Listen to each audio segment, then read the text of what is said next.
Hi everyone. आपको China की one child policy के बारे में पता होगा।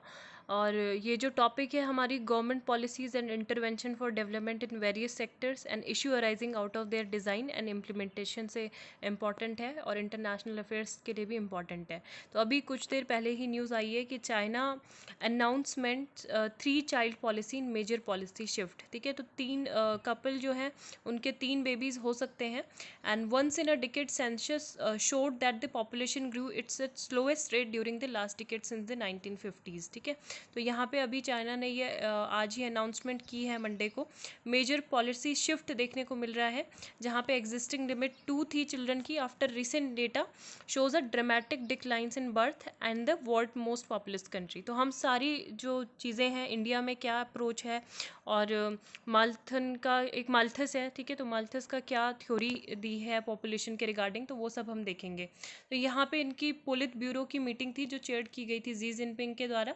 इसमें ये डिसीजन लिया गया है। अब ये जो पॉलिसी थी उन्होंने 2016 में स्क्रैप कर दिया था decades old one child policy को।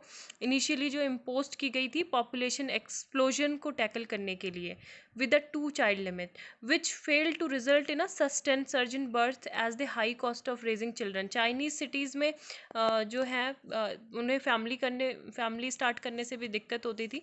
तो इस वजह से ये मेजर चेंज हुआ है चाइना का। Once in a decade census show that the population grew at the slowest rate. ठीक है, तो यहाँ पे हम देख लेते हैं कि चाइना की क्यों इन्होंने वर्ल्ड चाइल्ड पॉलिसी की थी, है ना। तो बर्थ रेट 2019 की भी हम बात करें तो ये 10.48 था पर 1000 पे, लोवेस्ट था 1949 से। और this fall in birth rate can be largely attributed to China's world जो फोर्सफुली लाए थे 1979 में डेन जियाओपिंग के शासन में। ठीक है, तो अब ये था कि जो माल्थूजियन फियर था that unchecked population growth would lead to economic and environmental catastrophe. तो ये बोला जाता है कि जब यहाँ पे मतलब ऐसा चीज़ कुछ होगा तो ये फूड शॉर्टेज के कंसर्न हो जाएंगे, फूड शॉर्टेज। ठीक है, तो थॉमस रॉबर्ट माल्थस थे और ये इकोनॉमिस्ट थे यूके के, ब्रिटेन के। तो ये फर्स्ट इकोनॉमिस्ट थे जिन्होंने प्रपोज किया systematic theory of population and he articulated his view regarding population in his famous book. इनकी एक फेमस बुक है 1798 में जो पब्लिश हुई थी, essay on the principle of population. ठीक है, एस्से on the principle of the population for which he collected empirical data to support his thesis। तो यहाँ पे मतलब इसमें मेन जो आर्गुमेंट इनके द्वारा दिया गया है वो क्या दिया गया है कि देखो, जो बोला जाता है कि पॉपुलेशन जो ग्रो करती है, ठीक है, वो कैसे ग्रो होती है, जियोमेट्रिकल प्रोग्रेशन के थ्रू। जियोमेट्रिकल प्रोग्रेशन मतलब कि डबल डिजिट से हमेशा पॉपुलेशन बढ़ेगी, 1 2 4 8 16 32 64 128। ठीक है, और जो रिसोर्सेज होते हैं, हमारे जो संसाधन होते हैं, वो हमेशा अर्थमेटिक प्रोग्रेशन में चलेंगे। दैट इज़ 1 2 3 4 5 6 7 8 9 10 इस तरीके से चलेंगे। तो जब तक ये जो पॉपुलेशन इतने डबल डिजिट से ये ग्रो कर रही है, ठीक है, जियोमेट्रिकल प्रोग्रेशन इसकी होगी, तो जल्दी ही हमारी इतनी ज़्यादा आबादी हो जाएगी कि हमारे जो रिसोर्सेज हैं वो बहुत कम पड़ेंगे। तो मेनली जो इनका जो थ्योरी थी, ठीक है, माल्थस का जनसंख्या का सिद्धांत, वो यही था कि हमारी एक टाइम पे ऐसा मतलब पॉपुलेशन ब्रस्ट देखने को मिलेगा कि हमारे संसाधन हमारे लोगों के लिए कम पड़ जाएंगे। ठीक है, तो ये इन्होंने अपनी बुक जो है essay on the principle of population 1798 में किया है। He argued that if left unchecked a population will outgrow, है ना, ये आउटग्रो कर लेगी हमारे जो रिसोर्सेज है and leading to a host of problem, इससे बहुत ज़्यादा प्रॉब्लम आएगी। तो क्या ये पॉलिसी इफेक्टिव थी? तो ये बोल रहे हैं कि हाँ, मतलब 400 मिलियन की जो पॉपुलेशन है उसको ब्रिंग डाउन किया अकॉर्डिंग टू चाइनीज़ ऑफिशियल, लेकिन ये काफ़ी फेल्ड भी हुई। और 11 मिलियंस जो कपल थे वो एलिजिबल थे सेकेंड चाइल्ड के लिए।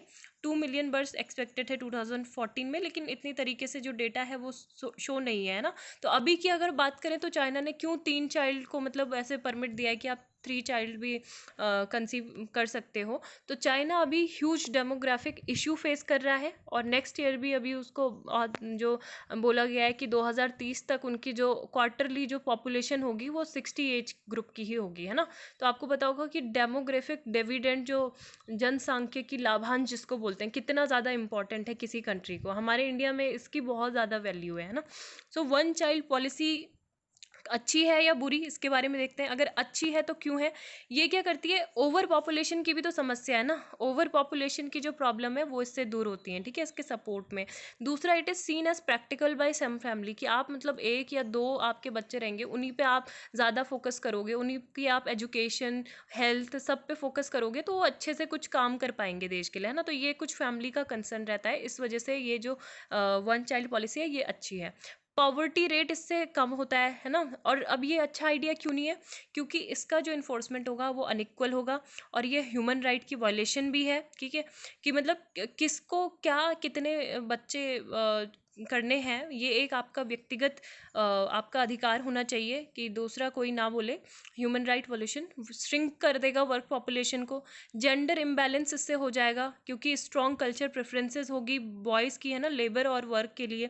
और इंक्रीज करेगा एबॉर्शन को, फीमेल इन्फेंटिसाइड को, extra babies and up being illegal, है ना, never becoming citizen due to fines. Intrudes on people's personal value and opinions, कि आपके क्या पर्सनल वैल्यू ओपिनियंस है उसको इंट्रूड करेगा। अब ये पॉलिसी जो है सूटेबल क्यों नहीं है इंडिया के? क्योंकि इस तरह की पॉलिसी, इंडिया हमारा देश क्या है, हम लोकतांत्रिक देश है, और यहाँ पे हमको इस तरीके का कोई इम्पोज मतलब ऐसे नहीं कर सकता है कि आपको कितने क्या करना है, ठीक है। तो यहाँ पे बस ये हो सकता है कि उपाय कर सकते हैं, जो कंट्रोल अगर ज़्यादा हो रहा है तो बर्थ कंट्रोल के उपाय और जागरूकता अभियान यहाँ पे चला सकते हैं। India is way behind China. हम बात करें अगर चाइना से, तो हम बहुत पीछे हैं डेवलपमेंट इंडिकेटर्स में। हमारे यहाँ लाइफ एक्सपेक्टेंसी की बात कर लो, आईएमआर की बात कर लो, मैटरनल मॉर्टेलिटी रेट की बात कर लो, और जो प्रेफरेंस है किसको, मेल चाइल्ड को, मतलब लोग एक के बाद एक के बाद एक, जब तक लड़कियां हो रही हैं उसके बाद एक लड़का हो गया तो तभी स्टॉप करते हैं, है ना। So this regional disparities development भी है, कुछ ग्रोइंग इनटॉलरेंस है माइनॉरिटीज़ के अगेंस्ट। तो ये सारी चीज़ें हमारे यहाँ पे बहुत ज़्यादा कंसर्न है। And the fact that women are at the receiving end of such policy in a patriarchal society another story. तो मतलब ये एक तरीके से जो पूरा फैमिली को लिमिट करने का जो बर्डन है वो वुमेन के ऊपर चला जाएगा, उसके कंधों पे चला जाएगा। मोस्ट ऑफ द, आपने सुना होगा 1975 में आपातकाल के टाइम पे क्या स्थिति हुई थी, मतलब बहुत ही फोर्सफुली तरीके से और बहुत अमानवीय तरीके से स्टेरिलाइजेशन जो प्रोसेस थे बर्थ कंट्रोल के वो करवाए गए थे, है ना। तो ये सब भी है, और ये इसको प्रमोट करेगा, मतलब लोग कॉन्ट्रासेप्शन से ज़्यादा इस पे फीमेल पे इम्पोज करेंगे। एंड लिमिटिंग फैमिली, ये भी तो मतलब हमारा श्योर नहीं है ना, क्या ये 100% है कि अगर किसी की फैमिली बहुत लिमिटेड हो जाएगी तो वो क्या करेंगे, बहुत अच्छे तरीके से, मतलब उनकी जो बेसिक नीड है वो भी पूरी हो रही है, फूड सिक्योरिटी, है ना, उसके बाद भी वो क्या हो सकती हैं, basic needs, services, food security, housing, education, health, उस पर इम्पैक्ट पड़ सकता है। तो इसके कोई वो पर्पज़ मतलब इतना ज़्यादा यहाँ पे इम्प्लीमेंटेशन सही नहीं है। अब यहाँ पे थोड़ा मतलब अगर आपको कहीं पे आ जाता है कि इसके क्या अगर इंडिया में जैसे बर्थ कंट्रोल करना है तो क्या मेन उपाय होने चाहिए, है ना, तो आप अपनी तरफ से कुछ बता सकते हैं। कि जैसे सबसे पहले तो देखो, नियंत्रण के कैसे कर सकते हैं उपाय, कि जो अनाथ बच्चे होते हैं, है ना, अनाथ बच्चे भी तो रहते हैं, तो आप उनको क्यों नहीं अडॉप्ट करते। और साथ में जो जिसके मतलब जो कपल्स कंसीव नहीं कर पाते हैं, तो उनको समाज बहुत गलत तरीके से देखता है, तो उस दृष्टिकोण में पहले तो चेंज आना चाहिए। दूसरा, जो वुमेन्स है उनकी अर्ली एज में 18-20, है ना, 18-20-22 ऐसी एज में शादी हो जाती है, तो वो भी एक फैक्टर है कि जहाँ पे हमारा बर्थ कंट्रोल नहीं हो पाता है। तो महिलाओं की जो इकोनॉमिक स्टेटस है, आर्थिक स्थिति में सुधार आना चाहिए। उनको जो मेन डिसीजन मेकिंग प्रोसेस है तो उसमें उनको भागीदार बनाना चाहिए। दूसरा ये कि जेंडर डिस्पैरिटी को पूरी तरीके से समाप्त करना चाहिए, कि मतलब आपको पुत्र की चाह ही क्यों है, आपको एक बेटी की क्यों नहीं आवश्यकता है ना, मतलब उसकी चाह में आप 4 बच्चे, आप 5 बच्चे, 6 बच्चे आप कर रहे हो, और जब लड़का हो रहा है उसके बाद आप सेटिस्फाइड हो, है ना। तो ये है। दूसरा ये है कि अभी भी हमारे यहाँ पे शिक्षा के स्तर में काफ़ी कमी है, मतलब जो होते हैं फैमिली प्लानिंग के प्रति लोग जागरूक नहीं है, कॉन्ट्रासेप्टिव्स के प्रति जागरूक नहीं है, तो वो सब चीज़ों में भी सुधार आना चाहिए, ठीक है। बाकी इस तरीके की जो पॉलिसीज़ है वो यहाँ पे तो नहीं इम्प्लीमेंट होनी चाहिए। सो आपका क्या ओपिनियन है, आप ये बता सकते हैं मुझे, ठीक है, क्या इस तरीके की पॉलिसी की कितने चाइल्ड होने चाहिए, कितने नहीं, ये इंडिया में हो सकती है या नहीं। So thank you, have a nice day.